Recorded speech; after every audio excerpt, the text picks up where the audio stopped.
మహబూబాబాద్ మండల పరిధిలోని మాదాపూర్ గ్రామంలో ప్రాథమిక వ్యవసాయ సహకార సంఘం వారి ఆధ్వర్యంలో ధాన్యం కొనుగోలు కేంద్రాన్ని మహబూబాబాద్ శాసనసభ్యులు డాక్టర్ బూక్యా మురళీ నాయక్ ప్రారంభించారు. ఈ సందర్భంగా రైతులు, సంఘ ప్రతినిధులు, స్థానిక నాయకులు, అధికారులు పెద్ద సంఖ్యలో హాజరై కార్యక్రమాన్ని విజయవంతం చేశారు. ఈ సందర్భంగా ఎమ్మెల్యే మాట్లాడుతూ ఈ ప్రాథమిక వ్యవసాయ సహకార సంఘం ధాన్యం కొనుగోలు కేంద్రం రైతులకు అనేక ప్రయోజనాలు అందించబోతోందని, గ్రామీణ ప్రాంత రైతులు తమ ధాన్యాన్ని మార్కెట్లోకి తీసుకెళ్లకుండా ఇక్కడి నుంచే విక్రయించుకునే సదుపాయం కలుగుతోందని, దీని ద్వారా రవాణా ఖర్చులు, మిడిల్ మ్యాన్ల జోక్యం తగ్గి నికర లాభం రైతులకు చేరుతుందని, ప్రభుత్వ తాలూకా మద్దతు ధరపై నేరుగా ధాన్యం కొనుగోలు చేయడం వల్ల రైతులకు న్యాయమైన ఆదాయం లభిస్తుందని తెలిపారు.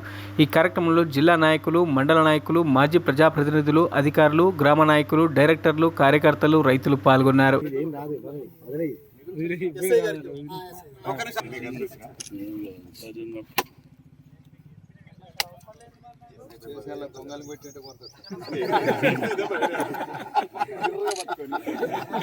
సరే చూడాలి.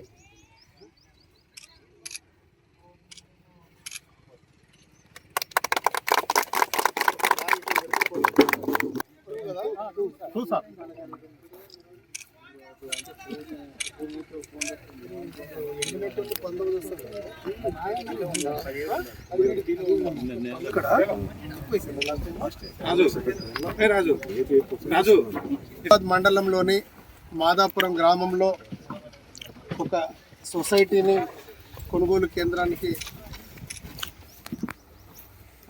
ధాన్యం పండించే క్రమంలో మొత్తం దేశంలో తెలంగాణ రాష్ట్రమే నెంబర్ 1గా ఇప్పుడు ఉంది. గతంలో పంజాబ్ పండించేది వరిని బాగా. అటువంటిది మన గౌరవ ముఖ్యమంత్రి రేవంత్ రెడ్డి గారు వచ్చిన తర్వాత, అదేవిధంగా మన పౌర సరఫరాల శాఖ మంత్రులు ఉత్తమ్ కుమార్ రెడ్డి గారు, అగ్రికల్చర్ మంత్రి వర్యులు తుమ్మల నాగేశ్వరరావు గారు, వీళ్ళు కలిసి ఒక చారిత్రాత్మకమైన నిర్ణయం తీసుకోవడం జరిగింది. రైతులు పండించినటువంటి సన్నాలు ఏదైతే ఉందో, సన్న వడ్లు అయితే ఉందో, ఆ సన్న వడ్లకు గిట్టుబాటు ధరనిచ్చి, గిట్టుబాటు ధరతో పాటుగా కింటాకు 500 రూపాయలు బోనస్ ఇచ్చింది. ఏదైతే కింటాలకు 500 రూపాయలు బోనస్ ఇచ్చిందో అదే రైతుల దగ్గర నేరుగా ప్రభుత్వమే కొనుగోలు చేసి, ఆ ధాన్యాన్ని కొనుగోలు చేసి దాన్ని మిల్లుల్లో పట్టించి కార్యక్రమం. గతంలో ఏ ప్రభుత్వం చేయనటువంటి సాహసోపేతమైన నిర్ణయం మన ప్రభుత్వం తీసుకొని పెడితే, అంటే 10,000 నుంచి 12,661 కోట్లు పెడితే, మళ్ళీ ప్రతి పేదోడికి ఇంట్లో 2 పూటల ఈ సన్న బియ్యం వండుకొని తినే భాగ్యం మన ప్రభుత్వం కల్పించింది.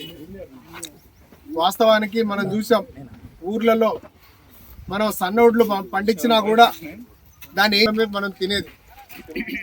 అది కాకుండా ప్రతి పేదోడు సన్న బియ్యం తినాలని చెప్పేసి ప్రభుత్వం చాలా చారిత్రాత్మక నిర్ణయం తీసుకోవడం వల్ల మనం చూసే ఇప్పుడే ఏఓ గారు మనకు ఒక డేటా ఇవ్వడం జరిగింది.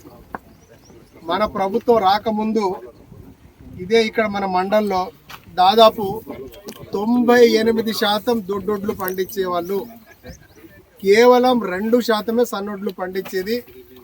మన ప్రభుత్వం వచ్చిన తర్వాత ప్రతి ఒక్క రైతుకు ప్రోత్సాహకంగా ఉండాలని, ప్రతి ఒక్క రైతు నారు లేకముందే మీరు సన్నాలు పండించండి, మీకు గిట్టుబాటు ధర ఇస్తాం, గిట్టుబాటు ధరతో పాటు 500 రూపాయలు ప్రతి కింటాకు బోనస్ ఇస్తామని చెప్పగానే దాదాపు ఇప్పుడు 98% మొత్తం సన్నాలు ఇస్తున్నారు.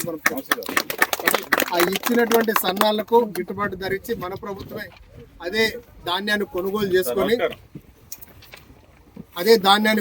చేసుకొని తర్వాత ఆ ధాన్యాన్ని పట్టి మనకు రేషన్ షాపులో సన్న బియ్యాలు ఇస్తూ ఉన్నారు. ఆ సన్న బియ్యం కార్యక్రమం చాలా బృహత్తరంగా ప్రతి ఇంట్లో, ఇప్పుడు పేదోళ్ళ ఇంట్లో కూడా కేవలం పండగ పూట ఎవరైనా చుట్టాలు వస్తేనే సన్న బియ్యం తీసుకొచ్చి పెట్టుకునేది. ఎవరన్నా చుట్టాలు వస్తే వాళ్ళకి మంచిగా అన్నం పెట్టాలంటే సన్న బియ్యం కావాలి. అలాంటిది ప్రతిరోజు 2 పూటల 3 పూటల. మరిన్ని అప్డేట్స్ కోసం మా ఛానల్ని సబ్స్క్రైబ్ చేయండి.